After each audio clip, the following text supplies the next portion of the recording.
good boss? I think most managers would say, yeah, I'm a pretty good boss. There's one little problem with that.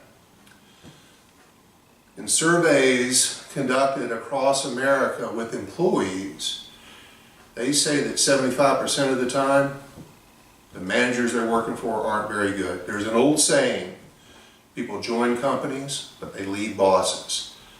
A recent result from Gallup survey of engagement, 75% of all the employees in America are disengaged. What causes that disengagement? People work for people. They don't work for companies. It's the manager they're working for that's creating this disengagement. Ineffective management is creating lower sales, lower productivity, more turnover. As you can improve yourself as a manager or improve your managers if you're an employer, that's all going to change for you. In fact, here's another little stat I'm going to read to you. A recent survey from Gallup of 7,272 U.S. adults say that 50% of them left because of their manager. And that's tough. It's unfortunate. The fact of the matter is most managers get put into manager roles with very little or zero management training, how to be a good people manager. It's a huge need out there. Something I do.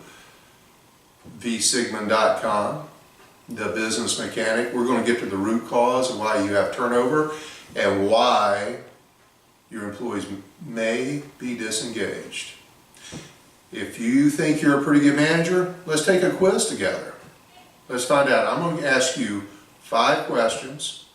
I want you to score yourself 1 for yes, 2 for no. We're playing golf here. Lower score, the better. You ready? Question number 1. Have you clearly defined and communicated what is expected of your team?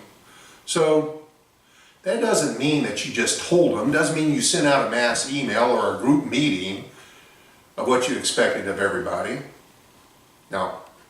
It means, did you sit down with them and did you convey the goal of what that group, that employee, your department, your company needs to accomplish, and seek their input on how they can help you accomplish that goal? Most managers don't do that. The best in the world, where that 25% of employees are engaged, those are the managers that do that. You should do it too. Give yourself a 1 for yes, 2 for no. All right. Question number 2. Have you worked with each employee to help him or her understand how their role plays in the success of the company? So, have you set goals with them? Have they had input into those goals? Only 53% of the workers surveyed by Robert Half said they were completely unable to make a connection between what they do and the success of the company. If you need to create that alignment, that tie-in between the employees and the company's mission and purpose. When you get that done, you're a much better manager. Things are going to work a whole lot better for you. Give yourself a 1 for yes, 2 for no. Number 3. Do you meet regularly with your employees for progress discussions? Now, most companies, most managers do an annual performance review. It's not often enough. It just doesn't work. I'm sorry. You should meet with your employees at least monthly, giving them progress assessments and updates. It's so important. It accomplishes a lot of things. First of all, if they're doing a really good job, it gives you the opportunity to reward them. Talk about how well they're doing. And if they're creating bad habits, helps you cut those off.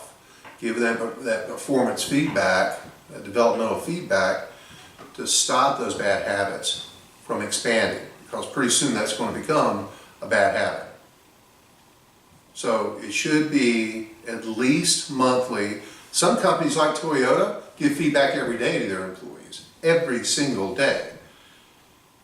If you don't think you've got time to spend 15 or 20 minutes with each of your direct reports to talk about progress, talk about their performance,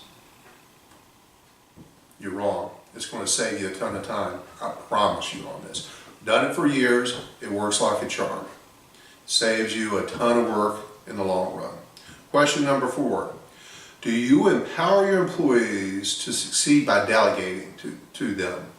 So delegation achieves 2 really great things. But so many managers are unwilling to give up control. Here are the 2 great things that delegation accomplishes for you. 1, it gets things off your plate. How good is that? Now, why don't more managers delegate?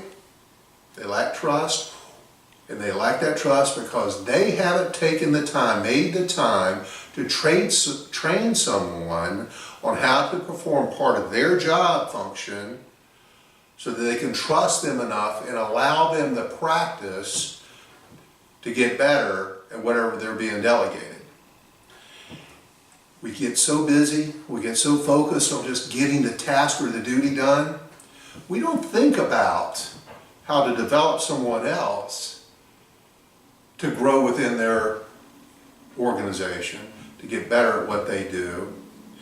When you start developing people, delegating people, showing that trust, giving them some growth within the company, man, that tightens up your relationship with that individual very, very quickly. So important. So think about that. Delegation. Here's a quick exercise for you. If you're a salary manager, most salary managers don't think about what they get paid per hour. They think about what they're getting paid per month or year. Figure out what you make per hour.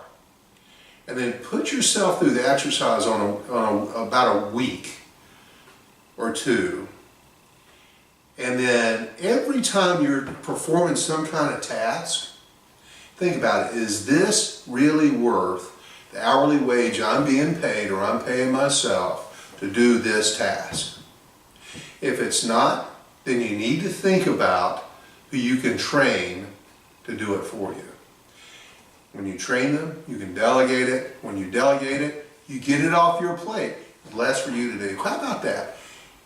Work less, be a better boss. Hey, that's a pretty good combination. Give yourself a 1 for yes, 2 for no. Number 5. Do you recognize great work? So, most managers are trained to go catch people making mistakes. Point that out to them. And most employees get disengaged because all they hear is negative, negative, negative, negative. That's not the environment you want. Now, yes, if they're doing something wrong, they've got to know about it. You've got to share that with them. But you've got to keep in mind that emotional bank account. You need to be making more positive deposits into that bank account than withdrawals. So you need to change your mindset and go out there and catch them doing it right and point that out to them. Now, that can't just be a pat on the back and an attaboy or a great job. There's a process to really make sure you're doing that right, and it's called SBIR, Specific Behavior Impact Result. So let me give you an example of that. You want to talk specifically about what you saw them doing, specifically the behavior you saw them doing, the impact that that very positive behavior had on either them achieving their goals or making the customer happy, or making a sale, or getting a project completed, what the impact of that great behavior is, and in the end, the result of that great behavior. The more you can point out specific behaviors to your employees of what they're doing right, you're going to create a repeatable positive behavior. And the more positive behaviors you can point out, the more often they're going to display that behavior. Believe me on this one, it works like a charm.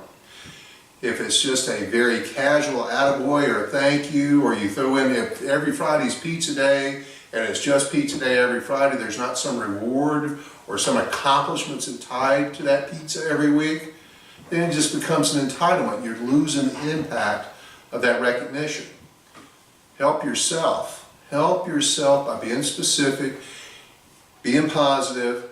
When you see bad behavior, certainly, let's get that addressed. But as long as you've got more positive deposits than withdrawals on the emotional bank account, you're always going to be way ahead of the game. Score yourself. This is golf, by the way. If you've got a score of 10 to 7, you need to call me. Vaughn Sigmund, the business mechanic. Let me help you get that fixed. I can. Visit my website, vsigmund.com. That's V as in Victor, S as in Sam, IGMON. And we can find out a way to get you trained, give you some of these skill sets to improve your management game. And that way you too are going to be a high impact manager. Your turnover is going to go down, your profits are going to go up, and you're going to be doing a whole less interviewing because you got great people that are staying around for a very long time. Hope you got something out of this.